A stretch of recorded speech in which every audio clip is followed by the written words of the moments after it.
Good morning class. Previous session में हमने क्या पढ़ा था? प्रीवियस सेशन में हम पढ़ रहे थे लो लेवल लैंग्वेज और हाई लेवल लैंग्वेज के बारे में।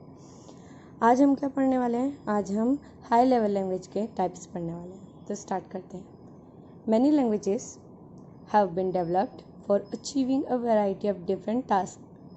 कई सारी लैंग्वेजेस बनाई गई, अलग अलग टास्क को कंप्लीट करने के लिए बनाई गई। Some are fairly specialized and other are quite general.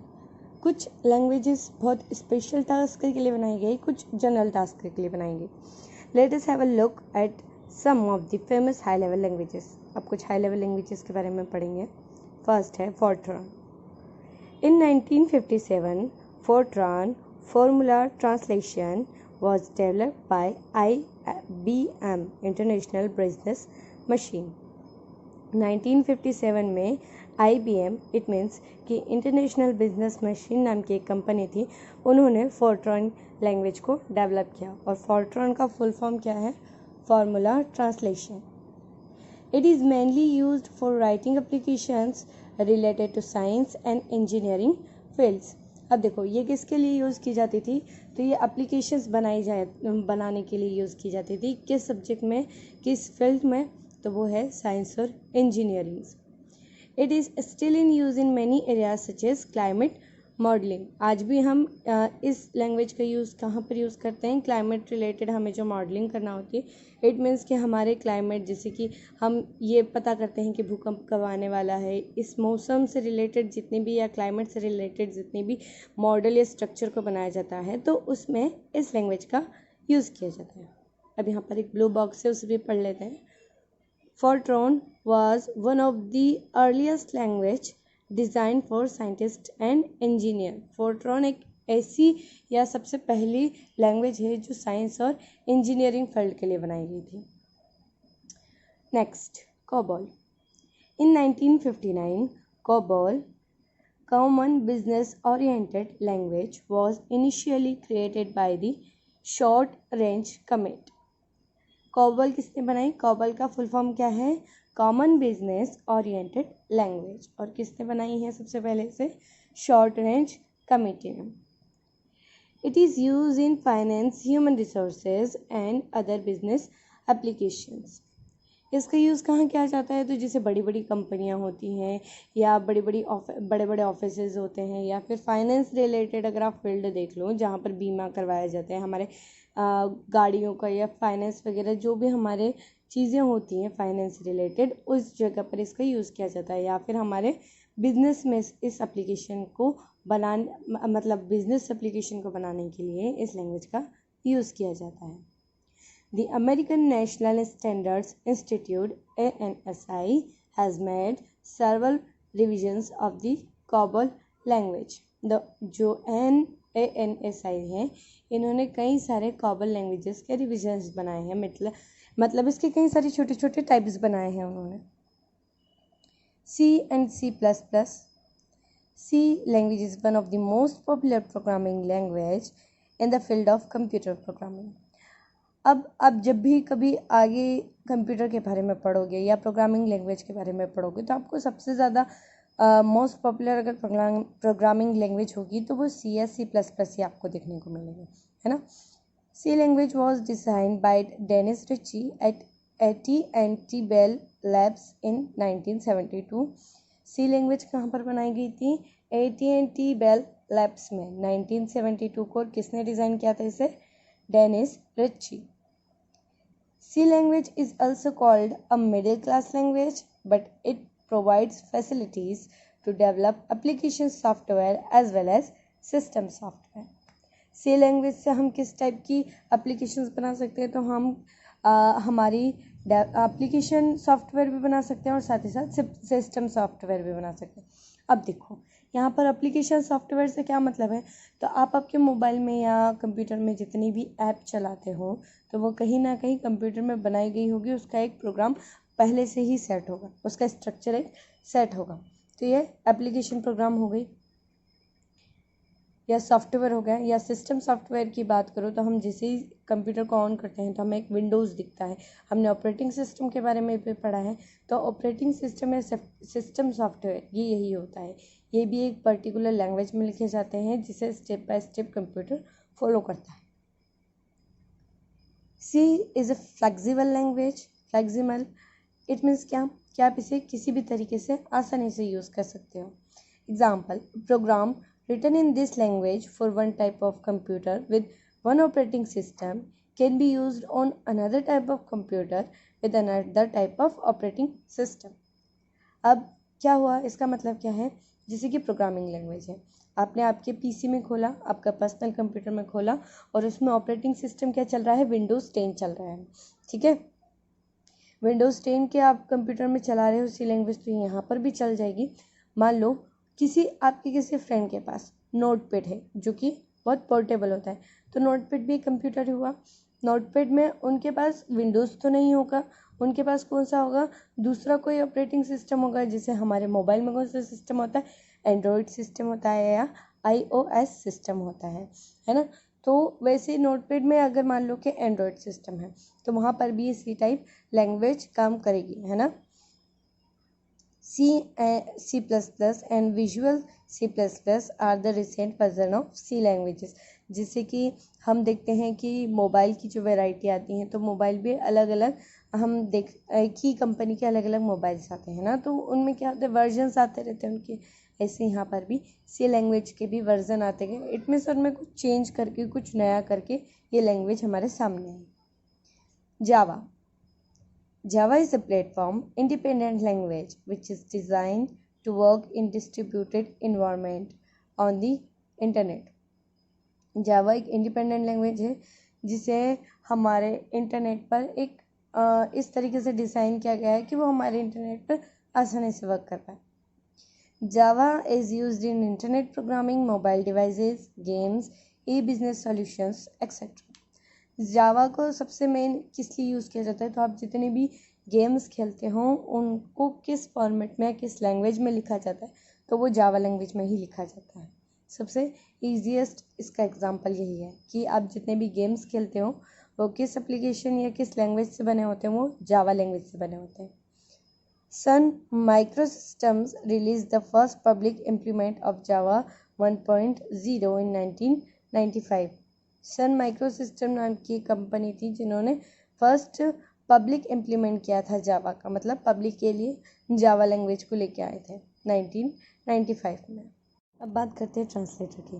तो ट्रांसलेटर के बारे में हम पहले भी बात कर चुके थे कि ट्रांसलेटर क्या होता है, एक लैंग्वेज को दूसरी लैंग्वेज में कन्वर्ट करने का काम करता है। जैसे कि हमें पता है कि कंप्यूटर जो है सिर्फ 0 और 1 की लैंग्वेज ही जानता है ना। स्टार्ट करते हैं। We know that a computer can only understand programs which are defined using a machine code। Example 0 and 1। हम जानते हैं कि कंप्यूटर कैसे प्रोग्राम्स को समझ सकता है या मशीन कोड समझ सकता है जो 0 और 1 से मिलकर बने होते हैं। Consequently, a program written for example in a high level language such as Java cannot be run directly। अब अगर देखा जाए तो हमारी जो हाई लेवल लैंग्वेज है जिसका एक टाइप है जावा में जो प्रोग्राम लिखे गए हैं तो वो डायरेक्टली कंप्यूटर पर रन नहीं होंगे। तो अब आगे क्या करना है, to execute a computer program written in a high और low level language it must be translated first. अगर हमें हमारे जो भी लैंग्वेज में हम हाई लेवल या लो लेवल में प्रोग्राम रिटर्न कर रहे हैं या लिख रहे हैं, तो उसे एग्जीक्यूट करने के लिए या चलाने के लिए कंप्यूटर पे हमें सबसे पहले उसे ट्रांसलेट करना पड़ेगा। This is done with the help of special software called translator। तो यहाँ पर अब हम एक स्पेशल टाइप के सॉफ्टवेयर का यूज़ करेंगे जिसे क्या बोला जाता है, translator. A software that converts source code program written by the user into machine codes is called a language translator। ऐसा सॉफ्टवेयर जो हमारे सोर्स कोड को या इट मीन्स जो हम प्रोग्राम रिटर्न कर रहे हैं उसे मशीन कोड में चेंज करता है, उसे क्या बोलेंगे, लैंग्वेज ट्रांसलेटर। और translator works as an interface between a computer program and a computer. Translator कैसे वर्क करता है, तो वो कंप्यूटर और कंप्यूटर प्रोग्राम के बीच में एक इंटरफेस बन के काम करता है। There are three types of translators: assembler, interpreter and compiler. First, assembler. Assembler is a translator which is used to translate the assembly language code into machine language code. assembler कैसा translator है? यह assembly language code को machine language code में translate करता है. The translated program is called as object program. और जो भी प्रोग्राम या आप जो भी प्रोग्राम बना रहे हो या देख रहे हो उसे जब आप ट्रांसलेट करते हो तो उस ट्रांसलेटेड प्रोग्राम को क्या बोला जाता है? Object programme.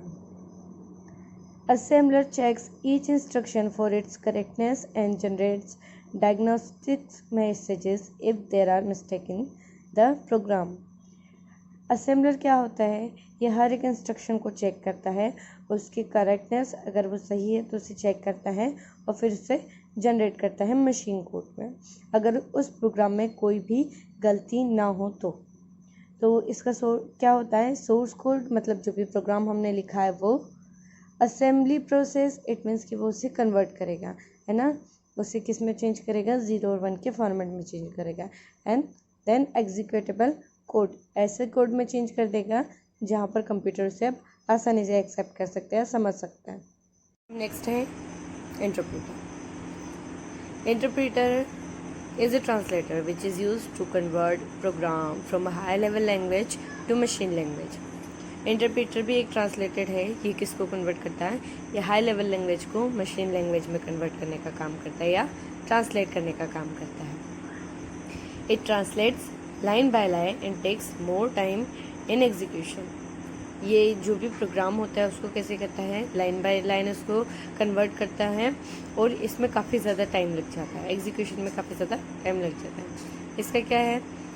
सोर्स कोड किस में चेंज होगा? इंटरप्रेटर में, और उसके बाद वो किस में आपको ला के देगा? मशीन कोड्स में या एग्जीक्यूटेबल कोड में, जो कि मशीन पढ़ सकती है जिसे, या हमारा कंप्यूटर जिसे रीड कर सकता है आसानी से. The interpreter takes one line at a time, translates and executes it and then takes another line. इंटरप्रेटर क्या करता है? एक लाइन को एक टाइम पे एक ही लाइन को लेता है, उसे ट्रांसलेट करता है एंड देन उसके बाद एग्जीक्यूट करता है और उसके बाद ही वो दूसरी लाइन को लेता है ना. तो ये काफ़ी ज़्यादा टाइम ले लेता है. It will stop the translation in case an error occurs. ये अपने ट्रांसलेशन को तब रोक देता है जब आपके प्रोग्राम में कोई मिस्टेक आ जाती, कोई एरर आ जाती, तो वो अपना ट्रांसलेशन वहीं स्टॉप कर देगा. If there is no error it keeps on doing its work and moves to the next line. अगर कोई एरर नहीं आती है तो ये अपना काम करता जाएगा और एक लाइन बाय लाइन काम करता जाएगा या ट्रांसलेट करता जाएगा. The process continues till the end of the program. और ये प्रोसेस कब तक चलती रहेगी? जब तक कि आपका पूरा प्रोग्राम ट्रांसलेट नहीं हो जाता. ये इंटरप्रेटर है. Next, compiler. Compiler is use to convert a high level program into a machine language. Compiler क्या करता है? हाई लेवल प्रोग्राम को मशीन लैंग्वेज में ट्रांसलेट करने का काम करता है. It translates the entire program and generates the error reports after the translation of the entire page. अब देखो, इंटरप्रेटर और कंपाइलर दोनों ही सेम काम कर रहे हैं. ये क्या कर रहे हैं? हाई लेवल लैंग्वेज को किस में चेंज कर रहे हैं? मशीन लैंग्वेज में. बट दोनों में डिफरेंस क्या है कि इंटरप्रेटर किसी भी प्रोग्राम को लाइन बाय लाइन ट्रांसलेट कर रहा था, देन एग्जीक्यूट कर रहा था. और अगर लाइन बाय लाइन ट्रांसलेशन में अगर कहीं एरर आ जाता है तो वो उस ट्रांसलेशन को वहीं स्टॉप कर देता है. तो इसमें काफ़ी ज़्यादा टाइम लग रहा था. इसके लिए हमने कंपाइलर बनाया. कंपाइलर क्या कर रहा था? ये भी हाई लेवल लैंग्वेज को क्या कर रहा था? मशीन लैंग्वेज में चेंज कर रहा था. बट अब यहाँ पर क्या बात हुई कि पूरे प्रोग्राम को एक साथ कन्वर्ट करता है और लास्ट में एरर रिपोर्ट बताता है आपको. ठीक है. A compiler is fast and time consumption as compared to the interpreter. ये फास्ट कंपाइलर जो होता है फास्ट वर्क करता है किसके कंपैरिजन में? इंटरप्रेटर के कंपैरिजन में. नेक्स्ट है fourth generation language. Fourth generation language attempts to make communication with computers like the way we think and talk with other people. Fourth generation language क्या है कि हमने इस टाइप की लैंग्वेजेस बनाई कि हम कंप्यूटर से डायरेक्ट कम्युनिकेशन कर सकें और कंप्यूटर में भी वो एबिलिटी हो कि वो खुद थिंक कर सके, सोच सके और लोगों की तरह बात कर सके. The problem is that still the computer is only understands zeros and ones. So a compiler and interpreter must still convert the source code into the machine codes. अभी तक हमने कंप्यूटर बनाया, हमारी टेक्नोलॉजी काफ़ी डेवलप हो गई, पर फिर भी आज हमारे सामने एक ही प्रॉब्लम है कि हमारी जो कंप्यूटर है वो ज़ीरो और वंस ही समझते हैं, वो हमारी लैंग्वेज नहीं समझते। इसलिए हमें हमारी लैंग्वेज समझाने के लिए इंटरप्रेटर या कंपाइलर को यूज़ करना पड़ता है ना।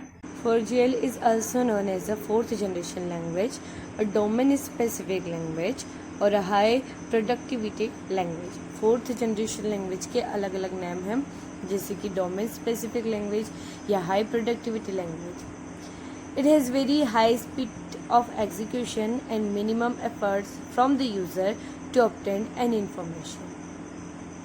अब फोर्थ जनरेशन लैंग्वेज की सबसे मेन स्पेशलिटी क्या है कि बहुत हाई स्पीड होती है इसके एग्जीक्यूशन की, मतलब कि हम जो भी डाटा या प्रोग्राम कंप्यूटर को दे रहे हैं, कंप्यूटर से with in a minute source code को किसमें एग्जीक्यूटेबल कोड में चेंज करके समझ सकता है हमारे इन्फॉर्मेशन को, ठीक है। और इसमें आपको काफ़ी कम एफर्ट्स लगाने की ज़रूरत होती है। 4GL is a user-friendly, portable and a machine-independent language. It is designed to reduce the level of programming efforts and reduce the overall time it takes to develop software and the cost of the software development. Fourth generation language काफ़ी user friendly है। It means हमें उसे समझने में या उस पर काम करने में कोई ज़्यादा प्रॉब्लम फेस नहीं करना पड़ती, काफ़ी आसानी से हम उस लैंग्वेज को समझ सकते हैं। मशीन इंडिपेंडेंट लैंग्वेज है, इट मीन्स पूरी तरीके से मशीन पर डिपेंडेंट नहीं होती हैं languages. It is design to reduce the level of programming efforts. आप इसको किस तरीके से डेवलप किया गया है कि आपके प्रोग्राम्स में आप जितने भी एफर्ट्स लगा रहे हो उसको रिड्यूस करने का काम करती है। इट मीन्स आपके कितने भी कॉम्प्लिकेटेड प्रोग्राम्स आपने डिज़ाइन कर रखे हो उसको कन्वर्ट करने में काफ़ी इजीली तरीके से वो कन्वर्ट कर देता है मशीन कोड में। और जितना भी हम सॉफ्टवेयर को बनाने में टाइम लगाते हैं उस टाइम को भी कम करने का काम करती है लैंग्वेज। तो यहाँ पर चैप्टर ख़त्म हो गया। पॉइंट्स टू बी रिमेंबर एक बार पढ़ लेना, उसके बाद आपको एक्सरसाइज प्रोवाइड करवा दें।